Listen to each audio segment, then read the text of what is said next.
오늘 출애굽기 2장에서는 모세의 출생과 성장에 대해서 가르칩니다. 먼저 1절로 10절에서는 모세가 태어난 이야기가 나옵니다. 바로 왕이 히브리 남자아이를 모두 죽이라는 잔인한 명령을 내렸습니다. 그런데 오늘 본문에 등장하는 3명의 여인의 헌신을 통해서 한 생명이 보존됩니다. 그리고 그 생명이 자라서 장차 이스라엘 민족을 구원할 구원자가 됩니다. 레위 가문에서 한 아이가 태어났는데 엄마 요게벳이 보기에 아주 잘생겼습니다. 우리 성경은 잘생겼다고 번역하는데 직역하면 그냥 좋다는 말입니다. 이 아이의 외모만을 두고 하는 이야기가 아닙니다. 이 아이 자체가 너무 좋고 귀한 생명이고 하나님께서 주신 아이라는 의미입니다. 이 아이가 언약 백성으로 주님께서 주신 선물이기 때문에 이 아이를 귀하게 여겼습니다. 사도행전에서도 스데반이 이 모세의 이야기를 설명할 때에 모세가 하나님 보시기에 아름다웠다고 이야기를 합니다. 요게벳은 이 아이를 귀하게 여겨서 갈대 상자에 실어서 나일 강으로 내려보냅니다. 그리고 모세의 누나 미리암이 그 뒤를 따라갑니다. 그런데 하류에 바로의 딸이 목욕하러 나왔다가 이 아기 모세를 발견합니다. 그리고 이 바로의 딸 또한 6절에 보면 그 아이를 불쌍히 여겨 이르되 이는 히브리 사람의 아기로다. 바로는 아주 잔인한 폭군이었지만 그의 딸은 이 히브리 아이들을 동정하는 고운 마음이 있었습니다. 이 여인은 아이를 왕가로 데려와서 키우기로 마음먹었습니다. 뒤따라온 미리암이 나서서 엄마 요게벳을 유모로 소개시킵니다. 그래서 어린 시절에는 엄마가 데려와서 돈까지 받으면서 이 아이를 잘 키웁니다. 그리고 나이가 들어서 왕가로 보내서 이 바로의 딸의 아들로 삼습니다. 어쩌면은 이 요게벳과 미리암은 그 하류에서 바로의 딸이 목욕하는 것을 미리 알고 이 아이를 내려보냈는지도 모르겠습니다. 당시의 모든 남자 히브리 아이들이 죽어야 하는 왕명이 떨어졌지만 모세는 하나님의 보호하심 가운데 또 이 세 여인의 노력으로 말미암아서 안전하게 궁전에서 보호받으면서 왕족으로 자랄 수 있었습니다.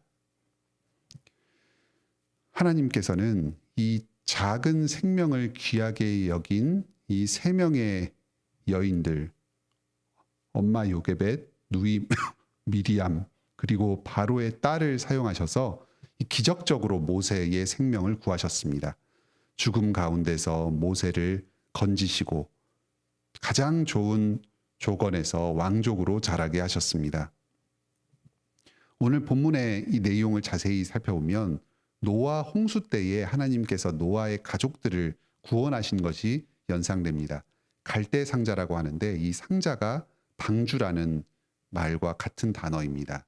이 방주가 물에 잠겨서 이리저리 휩쓸려 다니다가 건짐을 당하고 생명을 보존한 것이 노아 홍수의 사건과 아주 비슷합니다. 이 홍수 가운데 하나님의 백성들을 건지신 이 구원의 일이 이후에 하나님의 백성 한 사람 한 사람에게 그의 삶 가운데서 계속적으로 반복되고 있습니다. 그리고 장차는 이것이 이 이스라엘 민족 전체의 출애굽으로 비슷하게 다시 재현이 될 것입니다. 하나님의 구원 사역은 한 아이를 통해서 시작됩니다. 우리 성도들 각자에게도 이 아이들이 주어졌습니다. 내가 키우는 이 아이가 하나님 보시기에 참으로 귀하고 잘생긴 아이입니다. 내가 이 아이를 살리기 위해서 최선의 노력을 다할 때에 하나님께서 나의 이 수고를 귀하게 여겨주시고 주님께서 도와주실 것입니다. 그래서 내가 키우는 이 아이를 구원하시고 가장 좋은 환경에서 살게 하실 것입니다. 실제로는 궁전 같은 삶이 아니라고 할지라도 내가 지금 나의 아이를 키우는 이곳이 하나님께서 허락하신 바로의 궁전과도 같은 가장 좋은 곳입니다. 아이를 키우는 것이 힘들고 또 현실적인 여건이 받쳐주지 않을 때에도 하나님께서 그 아이를 통해 이루실 큰 구원의 일을 생각하면서 힘을 내어서 사랑을 다하시기 바랍니다. 다음으로 11절로 25절에서는 모세가 성장하고 시련을 겪는 과정이 나옵니다. 모세가 40살이 되었습니다. 그는 그동안 바로의 왕과에서 왕족으로 자라나면서도 동시에 히브리 사람으로서의 민족적 정체성을 형성해 왔습니다. 아마 자기의 새 엄마 된 그 모세의 딸이, 바로의 딸이 자신을 히브리 사람으로서도 귀하게 여겨준 것처럼 계속해서 히브리인으로서의 정체성을 갖출 수 있도록 도와주었던 것 같습니다. 동족이 자기 주변에서 애굽에서 심한 학대를 당하는 모습을 생생하게 목격하였습니다. 이 사람을 불쌍히 여기는 마음으로 자기 동족에 대한 애정으로 학대당하는 장면을 보고 참지 못하여서 애굽 사람을 죽이고 모래 속에 감추었습니다. 단지 우발적인 행동은 아니었습니다. 사도행전 7장에서 스데반이 설명할 때에 모세가 이스라엘 사람들을 돌볼 생각이 나서 이 살인을 저질렀다고 합니다. 이후에 훗날에 다른 히브리 사람들이 서로 다투는 것을 중재하려고 모세가 또 나섰습니다. 그러자 그 중에 한 사람이 말합니다. 누가 너를 우리의 재판관으로 삼았느냐? 네가 애굽 사람을 죽인 것처럼 나도 죽이려느냐? 모세는 스스로가 이전에 애굽 사람을 죽인 죄를 범한 것이 탈로 났음을 알게 되었습니다. 아마 당시에 그 자리에서 모세의 손으로 말미암아서 구함을 받았던 그 히브리 동족이 소문을 퍼뜨렸던 것 같습니다. 그는 동족의 어려움을 도우려다가 살인자가 되었습니다. 바로의 귀에 이 사실이 드러나서 자기가 큰 고초를 당하게 되었습니다. 미디안 광야로 도망갑니다.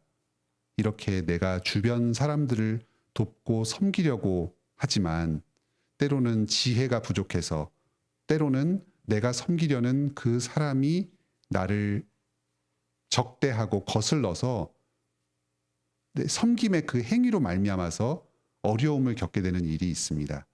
모세는 이 섬기는 종들이 당하는 그 섬김으로 말미암은 고난을 당하여서 지금 미디안 광야로 떠나게 되었습니다.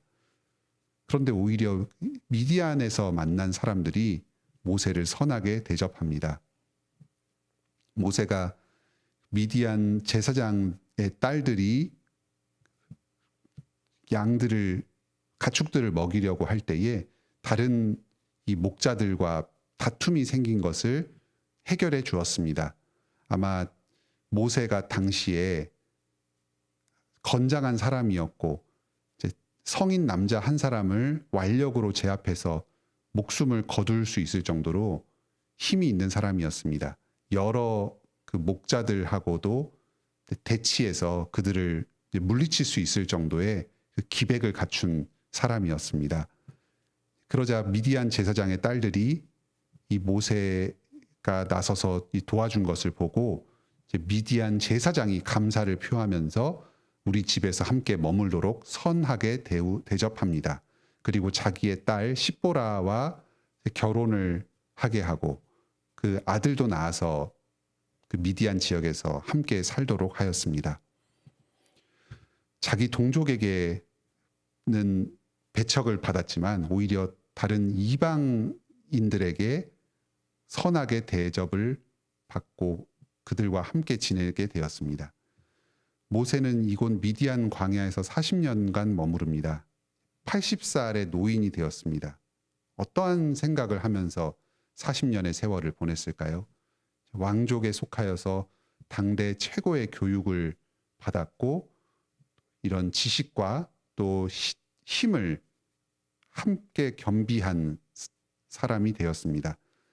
애굽에서의 모든 그 기득권을 포기하면서까지 동족을 돕고자 했습니다. 하지만 자기 동족에게 배척을 당하고 광야에서 양떼를 키우면서 아무 의미도 없는 것처럼 보이는 40년의 시간을 보내야만 했습니다.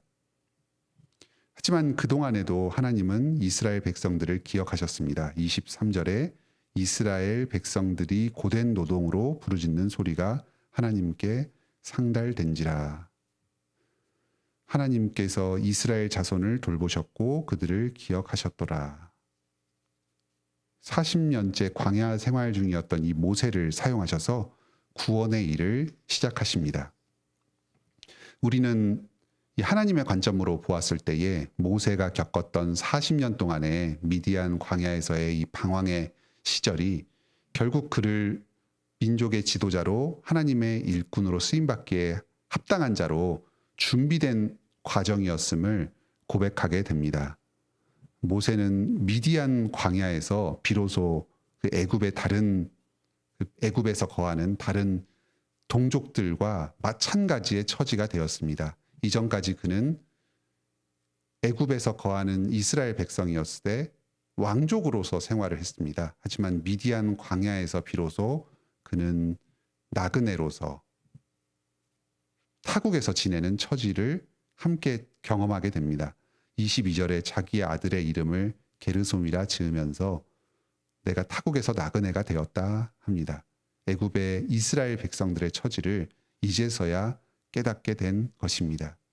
또한 모세는 그 광야에서 자신의 혈기를 앞세워서 무력으로 상대방을 제압하려고 했던 그런 성정을 모두 죽이게 되었습니다.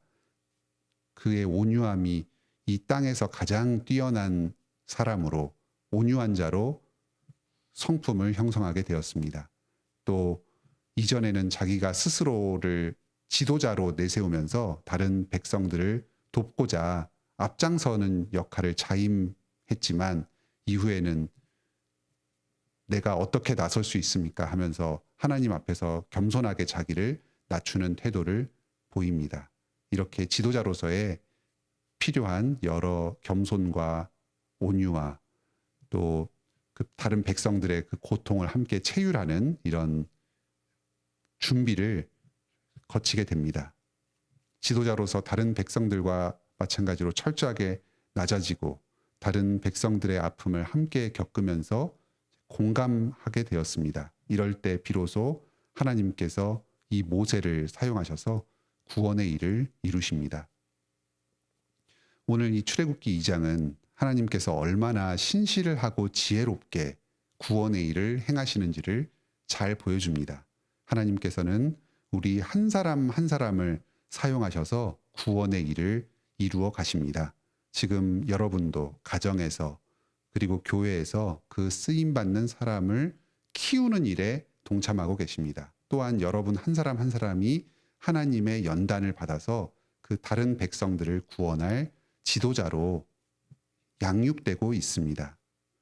지금도 우리가 보이지 않는 곳에서 이 절망적인 상황 가운데서도 구원을 위하여서 한 사람 한 사람을 준비시켜 주시고 바로 나를 그 구원의 일에 준비시켜 주시는 주님의 지혜로우심에 감사합시다.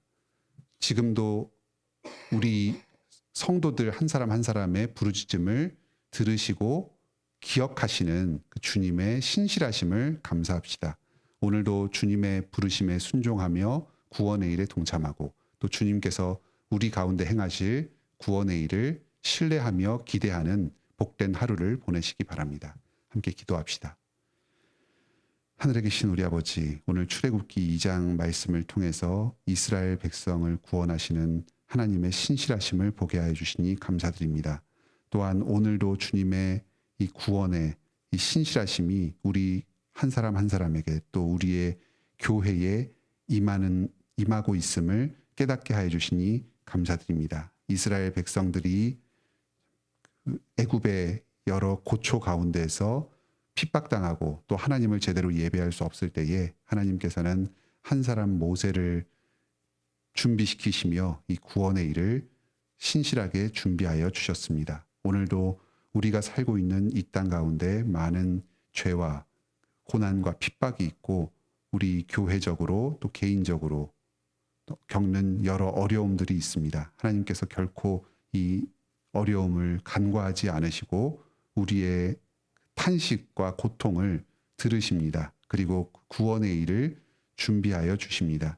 우리에게 한 분 예수 그리스도를 보내주셔서 우리의 모든 죄를 대신 감당하시고 우리에게 의를 가져다 주심을 감사드립니다. 예수 그리스도로 말미암아서 우리가 죄 용서받고 구원을 얻었습니다. 이 해방을 우리가 지금도 누리고 있습니다. 주님 안에서 이미 우리에게 이루어진 구원의 일을 감사 찬송하게 하여 주시옵소서. 또한 아직도 우리에게 남아있는 여러 죄와 비참함 가운데 주님께서 우리를 직접 사용하여 주셔서 이 교회를 세우시고 또 주님의 구원의 일을 우리 가운데 계속해서 이루어가 주십니다. 예수 그리스도께서 하늘에서 머리로 교회를 다스리며 힘과 능력을 공급하여 주십니다. 그리고 우리 성도들 한 사람 한 사람을 준비시키시고 일으키셔서 다른 사람들을 돌보며 또 교회를 세우는 일꾼으로 삼아 주십니다. 우리를 여전히 신실하게 기억하시고 붙들어 주시는 주님의 은혜에 감사합니다. 우리가 주님의 이 부르심에 순종하여서 다른 사람들을 좀 섬기는 구원의 일에 쓰임받게 하여 주시옵소서. 저희에게 맡겨진 모든 이 사명들을 두려워하지 않고 주님을 의지하여서 기꺼이 감당하는 자들이 되게 하여 주시옵소서. 특히 이 시대에 저출산으로 인해서 우리 사회적인 어려움을 겪고 있는 이때에 우리 모든 교회 성도들이 좀 더 많은 자녀를 낳고 그 자녀를 기르는 일에 힘쓰게 하여 주시옵소서. 현실적인 많은 어려움과 그 고통들이 있지만 주님께서 이 아이 한 사람 한 사람을 귀하고 아름답게 여겨주시고 또 이들을 통해 교회를 세우고 또 이 사회를 주님의 뜻 가운데 인도해 나가는 일에 귀하게 사용하여 주실 것을 기대하고 소망하면서 참 주님의 도우심을 의지하여서 자녀를 낳아서 양육하는 일에 교회적으로 마음을 모으고 더욱 힘쓰게 하여 주시옵소서. 오늘도 저희가 하루를 살아가는 데 필요한 모든 물질과 필요를 오직 주님께 간구하오니 주님께서 저희의 기도를 들으시고 응답하여 주시옵소서. 무엇보다도 계속해서 말씀의 은혜를 내려주시고 저희의 믿음을 더욱 굳건하게 하여 주시어서 모든 것을 넉넉하게 이기는 주님의 생명을 풍성히 받아 누리게 하여 주시옵소서. 오늘도 주님과 동행하는 복된 삶을 살기를 원합니다. 예수님의 이름으로 기도드립니다. 아멘. 은혜로운 기도의 시간 되시길 바랍니다.